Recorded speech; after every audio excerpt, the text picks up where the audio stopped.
Psycho Killer is the newest horror slasher film starring Georgina Campbell, who plays a cop who witnesses her husband get killed in the line of duty by a serial killer on the run and decides to take matters into her own hands and chase him down. When I saw the trailers and some of the photos that they released for this film, I was actually pretty intrigued by it. I thought it had a cool concept to it, and I thought it looked like it had a visually solid film, and it was obviously an original horror film, which I look for a lot nowadays. So I was intrigued by it. I did get a little bit worried once they kind of stopped the whole marketing push. Like I said, they put out that trailer, they put out a photo or a couple photos, and then from there you didn't really hear much about it up until release. And then the embargo did not lift until after the film was released, which is almost never a good sign. So going into it, I had kind of tampered expectations. Right, I was saw some good things, saw some bad things. But I think that it, at the end of the day, is a film that has a really cool and interesting concept that just utterly fails in execution and just does not work on any level for me. Now, before I go into what I did not like about the film, I did want to mention some of the positives that I had with this film because I don't think it was universally a bad movie. There was some things I enjoyed about it. And the first is the kind of uniqueness in the way that they tell the story here, where they basically throughout the entire runtime show you the POV from the main lead character, played by Georgina Campbell, and then they also show you the POV of the events from the Psycho Killer. So they kind of go back and forth with it, and I thought that was a very interesting way to kind of tell this story and something that we have not really seen before in this genre. And obviously, when we go to see a horror slasher, we come to see some pretty cool kills. And I do think there were some good kills in this film. There's not an overabundance of them, but I think there are some moments where, the killer does get creative in what he's doing, and visually, there is some pretty solid gore in the film. I also think that the look and the presence of the serial killer in this film is unsettling and creepy. I mean, even just like his look, his mask, his whole getup that he's got going on, he looks very creepy in the film. There's even some shots in the movie when he's unmasked where even though he doesn't have the mask on, there's like an inherent darkness around him, so you can't really see his face. And I kind of liked the way visually that they played with that here. I thought it added a unique visual layer to the killer, and that worked for me. But that is pretty much it on the full positives for me. My next point is kind of going to be more of a mixed one, not really a fully negative. But I do think, she doesn't give a great performance or even really a good one. But I think Georgina Campbell, is probably the best actor that we have in this film, and she does the best job. Even though I don't think her performance is all that good, I just think she does the best with what she was given here in this movie. And now let's go in fully to the negatives and all of the things that I don't think really work about this film. Now, the narrative itself is a very basic premise. Like I said at the beginning of this film, essentially, and this is all in the trailer, so it's no spoilers here or anything. Georgina Campbell's character is a cop. She's also married to another cop who gets killed, as they're doing a traffic stop with the main serial killer of this film. And essentially, the rest of the narrative is her pursuing this killer on her own, doing her own detective work outside of her own jurisdiction, trying to hunt this killer down essentially for revenge because she wants to kill the guy, take justice into her own hands, and get this guy. So it's a very basic narrative. It's a cat and mouse chase horror thriller here. So there's nothing super complicated about this plot.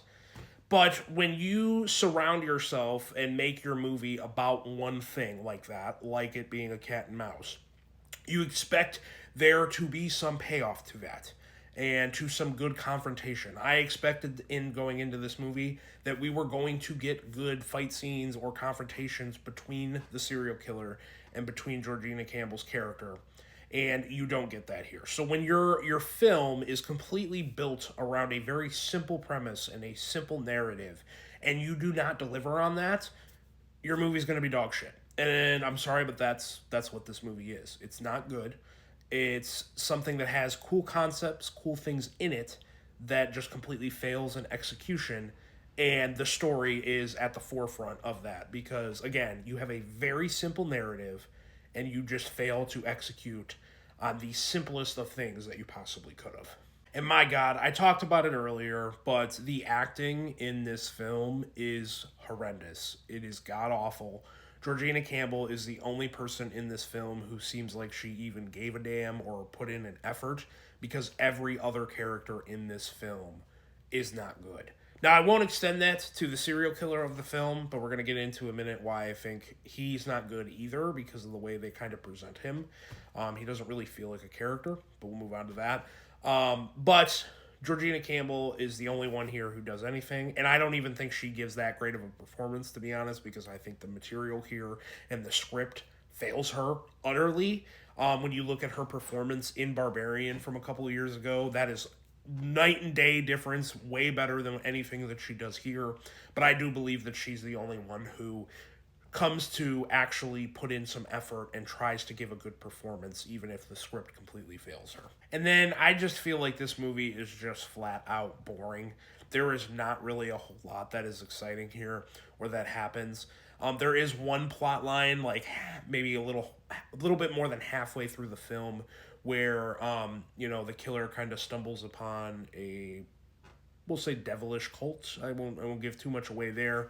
And that was kind of interesting, but you don't really spend a lot of time there, and they don't really develop anything there. So there is just a lot in this movie I felt like was not fun. There was nothing fun about this movie. And that's what I thought maybe that this could provide, is just like a fun, unique concept for a slasher movie. And it doesn't even do that. This movie's only an hour and a half. It's only 90 minutes. It's very short. It's not a long movie whatsoever. And I probably checked my phone to see how far into the movie we were 3 or 4 times. So that just goes to show and kind of tells you how exciting this movie is, which is to say it's not at all. And truthfully, this next criticism does extend to the main character.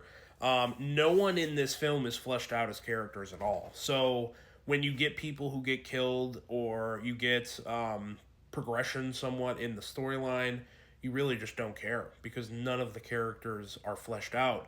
And I do think that has a little bit to do with the uniqueness, like I said, with the way that they kind of go back and forth between the lead and the killer's POV. I think that ended up ultimately hurting the movie because then you didn't even really get enough time with Georgina Campbell's character to really care about what was happening there. And I'm not saying that maybe would have fixed the movie because I think there was obviously other issues with it, but the fact that the way the movie is structured, you never get any extended period of time to be with just one specific character or one specific setting, so you end up not caring about anything that really happens.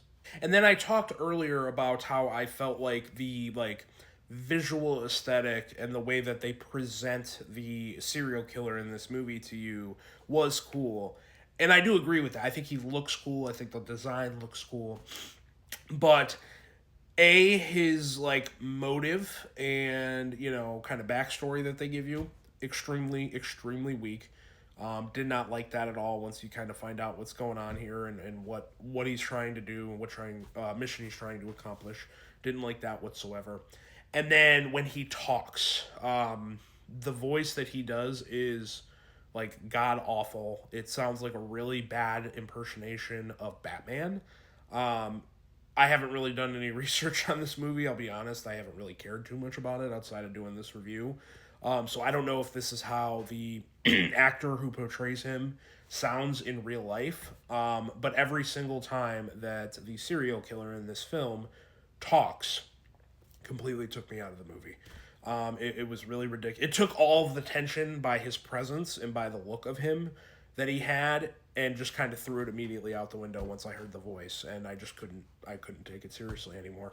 And then honestly, once you get to the ending where they're setting up this big build up to this final confrontation and the payoff of the story, and you get all your answers, and these two are coming face to face.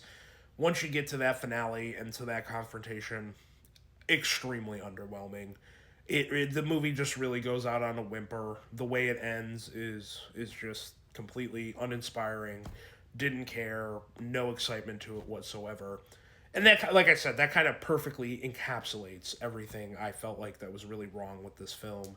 Is that it was a cool concept, um, completely failed in execution, and just really had no like heart or urgency to any of it.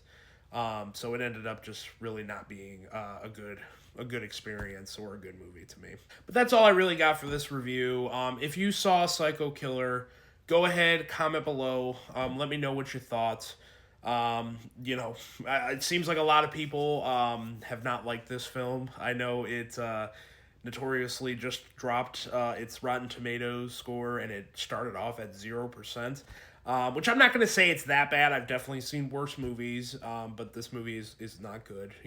Don't let the 0%, make people think that like, oh, it's there's no way it's that bad. It has to be good.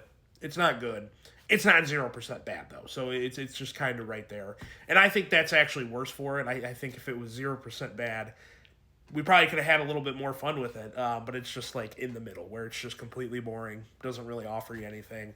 So it's kind of the worst kind of bad that you could have. So yeah, comment below. Let me know what you thought about the film. I also saw How to Make a Killing this weekend, so I will be putting out a review for that. So look out for that in the next day or two. And then we got Scream 7 coming up this week. Big release week. It's always very exciting when a Scream film comes out. Definitely can use it. Hopefully, it's good to wash the taste of this this out of my mouth, and move on and hopefully get a good slasher film. So that's all I got for you guys today. Everyone, have a great day.